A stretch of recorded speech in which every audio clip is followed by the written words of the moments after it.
Friends, welcome back to my YouTube channel. আর একটা recipe নিয়ে এলাম। আজকে বানাবো নিরামিষ ফুলকপি আলুর তরকারি। দেখো, ফুলকপি আলুগুলো আমি কেটে নিয়েছি, নিয়ে জলে ধুয়ে নেব পরিষ্কার জলে। ফুলকপিগুলো ভিজিয়ে রেখেছি অন্য জলে, এবার আমি আরেকবার ভালো জলে ধুয়ে নেব। ফুলকপি আলু আর আমি বিনস দিয়েছি, এই দিয়ে আমি যে ফুলকপি আলুর তরকারিটা করবো। এতে না দেবো মাছ, না দেবো ডিম, নিরামিষ তরকারি করব। ঝোল, ফুলকপি আলুর ঝোল করব। যে কতগুলো বিনস দিয়েছি, বিনস দিলে টেস্ট হয় ভালো খেতে। এভাবে ভিজিয়ে রাখলে জলে পোকা টোকা যা থাকলে বেরিয়ে যাবে ফুলকপি থেকে। জিরে আর কাঁচা লঙ্কা ফোড়ন দিয়ে দিয়েছি। এমনি ফুলকপি আলুগুলোকে ভেজে নেব।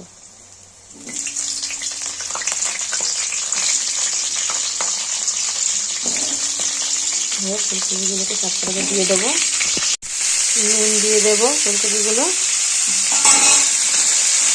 নুন আর হলুদ দিয়ে ফুলকপিগুলোকে ভেজে নেব। নুন দিয়ে দিয়েছি, হলুদ দিয়ে দিলাম, দিয়ে ফুলকপিগুলো আমি ভেজে নেব। কপিটা ভেজে নিচ্ছি, এবার আমি আলুগুলো দিয়ে দেবো। আলু আর বিনসগুলো কপির সাথে আবার ভেজে নেব।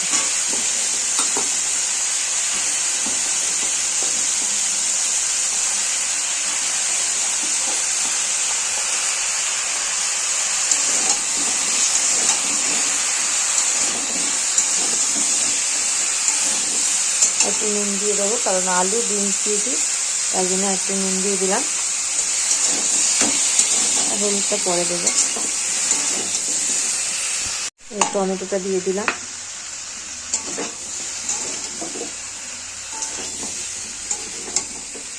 জিরে গুঁড়ো দিয়ে দেবো।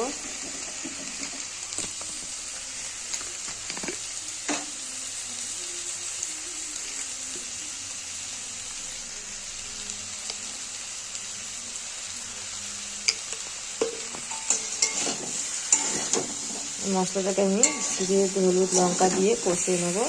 একটু আদা ঘষে দেবো, বাটা দেবো না, একটু ঘষে দেবো। আর জিরে গুঁড়ো দিয়ে করবো।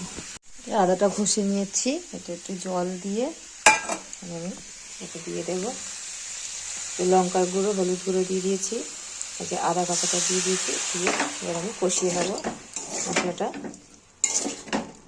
একইভাবে।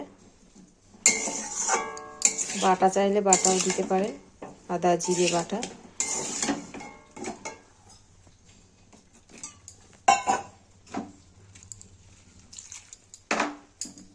এবার মশলাগুলো দিয়ে আমি একটু কষিয়ে নেবো, টমেটোগুলো নরম হয়ে যাবে।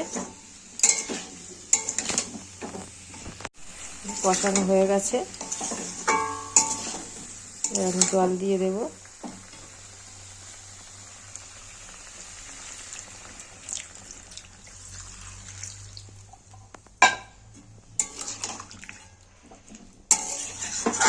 আর একটু জল দেবো,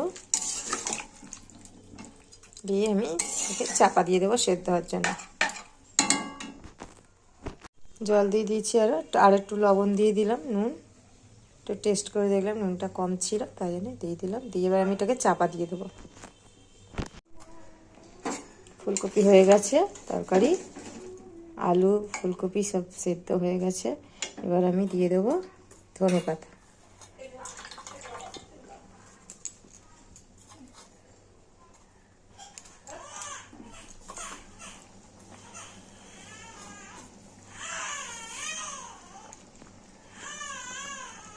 ধনেপাতাটা দিয়ে নাড়িয়ে নেব। ধরুন ঝোলটা আমার হয়ে গেছে। ভালো লাগলে লাইক কমেন্ট শেয়ার করবেন, সাবস্ক্রাইব করবেন।